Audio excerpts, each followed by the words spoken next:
அகிலம் நியூஸின் அன்பான சொந்தங்களுக்கு இனிய வணக்கம். இலங்கையின் இன்றைய பிரதான செய்திகள். முதலில் தலைப்புச் செய்திகள்.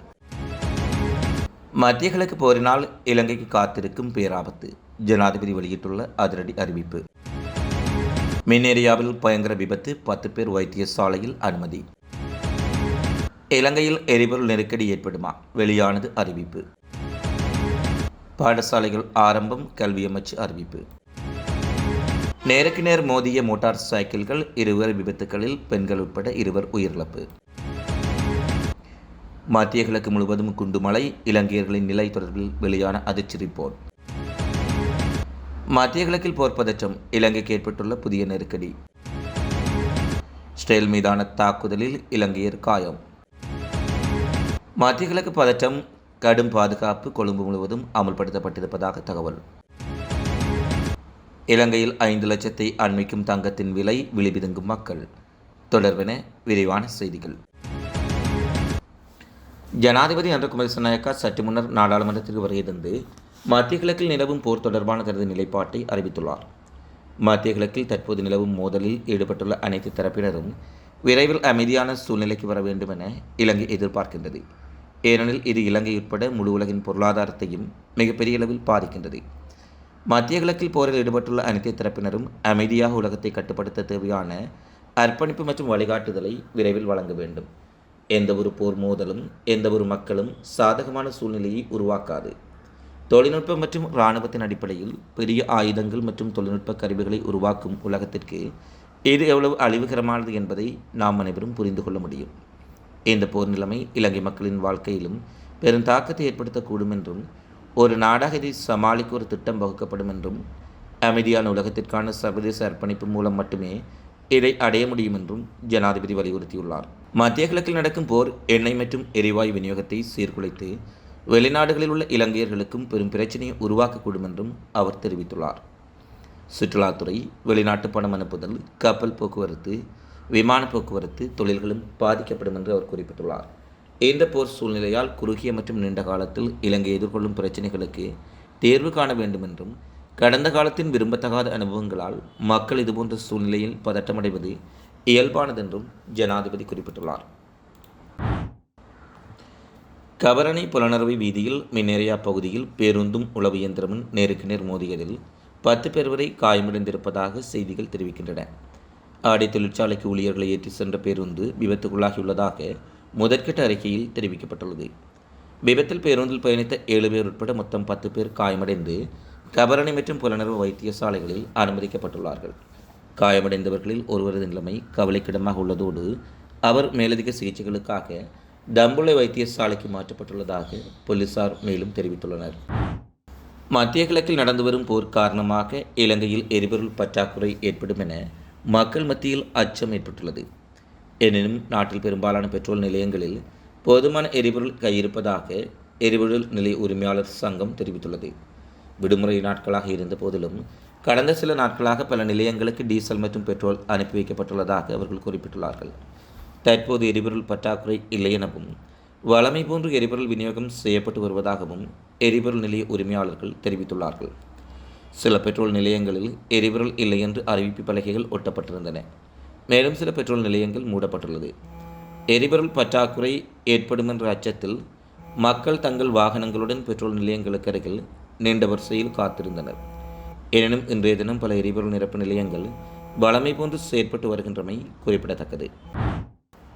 நாட்டில் உள்ள அரசு மற்றும் அரசு அங்கீகாரம் பெற்ற அனைத்து தனியார் பாடசாலைகளுக்குமான 2026ஆம் ஆண்டுக்கான முதலாம் தவணையின் 3ஆம் கட்டம் இன்று ஆரம்பமாகியுள்ளதாக கல்வி அமைச்சு அறிவித்துள்ளது. இந்த நிலையில் சிங்கள மற்றும் தமிழ் புத்தாண்டுக்காக ஏப்ரல் 10ஆம் தேதி வெள்ளிக்கிழமை மீண்டும் பாடசாலைகள் மூடப்படும் என்று தெரிவிக்கப்பட்டுள்ளது. ஏப்ரல் 11ஆம் தேதி முதல் 19ஆம் தேதி வரை விடுமுறை வழங்கப்பட்டு ஏப்ரல் 20ஆம் தேதி பாடசாலைகள் மீண்டும் திறப்பதற்கு ஏற்பாடு செய்யப்பட்டுள்ளது. 2025ஆம் ஆண்டுக்கான காப்பத சாதாரண பரீட்சை பிப்ரவரி 17ஆம் தேதி முதல் 26ஆம் தேதி வரை நாடளாவிய ரீதியில் நடைபெற்றது. பிப்ரவரி 14 முதல் மார்ச் 2ஆம் தேதி வரை மாணவர்களுக்கு விடுமுறை வழங்கப்பட்ட சூழ்நிலையில் மீண்டும் கற்றல் செயற்பாடுகள் ஆரம்பிக்கப்பட்டுள்ளமை குறிப்பிடத்தக்கது. நாட்டின் இருவேறு பகுதிகளில் இடம்பெற்ற மோட்டார் சைக்கிள் விபத்துகளில் சிக்கி பெண்ணொருவரும் ஆணொருவரும் உயிரிழந்துள்ளதோடு மேலும் 5 படுகாயமடைந்துள்ளதாக போலீசார் தெரிவித்துள்ளார்கள். கழுபோவில தெய்வள வீதியில் கழுபோவில பகுதியில் 2 மோட்டார் சைக்கிள்கள் நேருக்கு நேர் மோதியதில் விபத்து நேர்ந்தது. தெய்வளை நோக்கி பயணித்த மோட்டார் சைக்கிள் ஒன்று மற்றொரு வீதிக்கு திரும்ப முற்பட்ட போது எதிரே வந்த மோட்டார் சைக்கிளுடன் பலமாக மோதியுள்ளது. விபத்தில் 2 மோட்டார் சைக்கிள்களின் ஓட்டுநர்களும் பின்னால் அமர்ந்து பயணித்த ஒருவரும் படுகாயமடைந்து கழுபோவில வைத்தியசாலையில் அனுமதிக்கப்பட்டுள்ளார்கள். இதில் தெய்வள பகுதியைச் சேர்ந்த 49 வயதுடைய குடும்பஸ்தர் சிகிச்சை பலனின்றி உயிரிழந்துள்ளார். மதவாச்சி கெபிட்டிகுலாவ வீதியின் கிரல்கும பகுதியில் மற்றொரு கோர விபத்தும் இடம்பெற்றுள்ளது. கிரல்கும நோக்கி பயணித்த மோட்டார் சைக்கிள் ஒன்று எதிரே வந்த மோட்டார் சைக்கிளுடன் மோதியதில் பெண்ணொருவர் உட்பட 4 படுகாயமடைந்துள்ளார்கள். இதேபோல நாட்டின் வேறு பகுதிகளிலும் பல விபத்து சம்பவங்கள் பதிவாகியுள்ளமையால் பாதசாரிகள் வாகனங்களில் செலுத்துவோர் அவதானத்துடன் இருக்குமாறு போலீசார் கோரிக்கை விடுத்துள்ளார்கள். மத்திய கிழக்கில் ஏற்பட்டுள்ள போர் பதற்றத்தால் பல நாடுகளில் உள்ள மக்கள் அச்சத்துடன் உள்ளார்கள் என்று கூறப்படுகின்றது. ஏனென்றால் மத்திய கிழக்கு நாடுகளில் உள்ள தமது உறவுகள் கல்விக்காக வேலைக்காக சென்றுள்ள நிலையில் அவர்களின் நிலை குறித்து மற்ற நாடுகளில் உள்ள மக்கள் கவலையில் உள்ளார்கள். இந்நிலையில் ஷார்ஜாவிலிருந்து கவாஸ்கர் என்பவர் அங்குள்ள நிலை குறித்து பல்வேறுபட்ட தகவல்களை இலங்கை மக்களுடன் பகிர்ந்து கொண்டுள்ளார். அமெரிக்க இராணுவ தளங்கள் இல்லாமல் சில இடங்களில் ஈரான் தாக்கியதாக அவர் குறிப்பிட்டார். ஆனால் அதிகளவில் ஈரானிய தாக்குதல்கள் அமெரிக்க தளங்களையும் அமெரிக்க தளங்களுடன் தொடர்புடைய இடங்களை நோக்கி இருந்ததாகவும் குறிப்பிட்டார். அதேபோல அத்தியாவசிய உணவுப் பொருட்கள் எல்லாம் தாராளமாக கிடைப்பதாகவும் ஊடகங்கள் மிகைப்படுத்தி காட்டும் அளவுக்கு நிலைமை மோசமாக இல்லை என்றும் அவர் குறிப்பிட்டுள்ளார். மத்திய கிழக்கு பிராந்தியத்தில் ஏற்பட்டுள்ள போர் பதட்டம் காரணமாக வளைகுடா பிராந்தியத்தில் கப்பல் போக்குவரத்து நடவடிக்கைகள் தடைப்பட்டுள்ளது. இதன் காரணமாக இலங்கையிலிருந்து அந்த பிராந்தியத்திற்கான ஏற்றுமதி தடைப்படும் என துறைமுகங்கள் மற்றும் சிவில் விமான போக்குவரத்து அமைச்சர் அனுர கருணதிலக தெரிவித்துள்ளார். தற்போதைய சூழ்நிலையை கருத்தில் கொண்டு தேயிலை உள்ளிட்ட நாட்டின் ஏற்றுமதியை மாற்று சந்தைகளுக்கு வழங்க திட்டமிட்டுள்ளதாக அவர் குறிப்பிட்டுள்ளார். மத்திய கிழக்கு பிராந்தியத்திற்கு ஏற்றுமதி செய்ய விதிக்கப்பட்டுள்ள தேயிலை பிற ஏற்றுமதிகள் உட்பட தற்போதைக்கு கொழும்பு துறைமுகத்திற்கு கொண்டு வரப்படுவதை தவிர்க்க வேண்டும் என்றும் அமைச்சர் குறிப்பிட்டுள்ளார். துறைமுகத்தில் தேவையற்ற நெரிசலை தடுக்க இந்த கோரிக்கை விடுக்கப்படுவதாக அவர் மேலும் தெரிவித்துள்ளார். இதேவேளை இலங்கையின் பெரும்பாலான தேயிலை மத்திய கிழக்கு பிராந்தியத்தில் இருந்து வாங்கப்படுவதால் எதிர்வரும் நாட்களில் தேயிலை ஏற்றுமதியில் மிகப்பெரிய தாக்கம் ஏற்படும் என்றும் எதிர்பார்க்கப்படுகின்றது.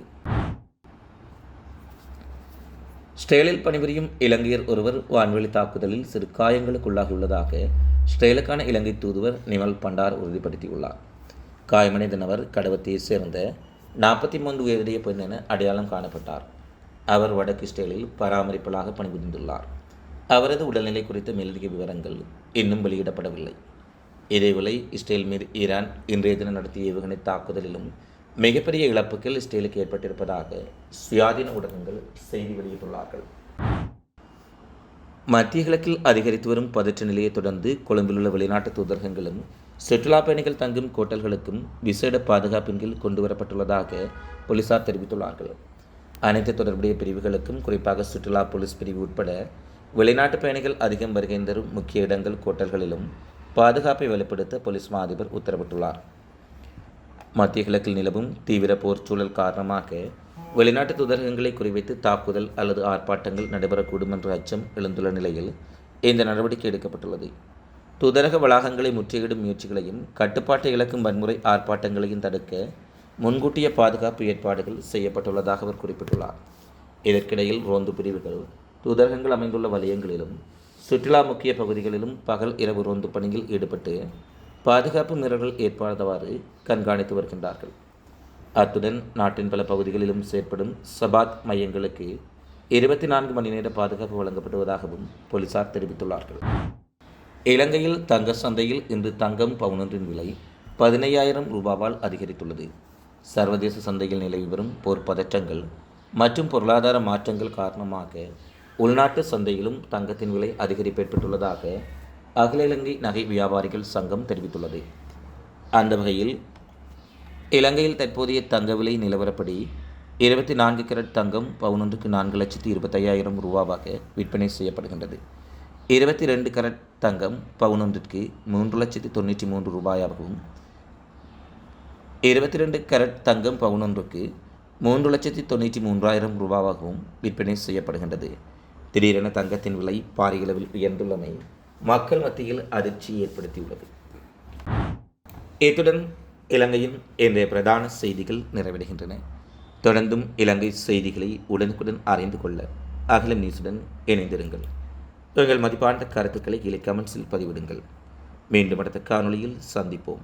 நன்றி, வணக்கம். அகிலம் மாற்றத்திற்கான மக்கள் குரல். இந்த வீடியோ பிடிச்சிருந்தா லைக் பண்ணுங்க, கமெண்ட் பண்ணுங்க, ஷேர் பண்ணுங்க. மறக்காம கீழே இருக்க பெல் ஐகானை கிளிக் பண்ணுங்க.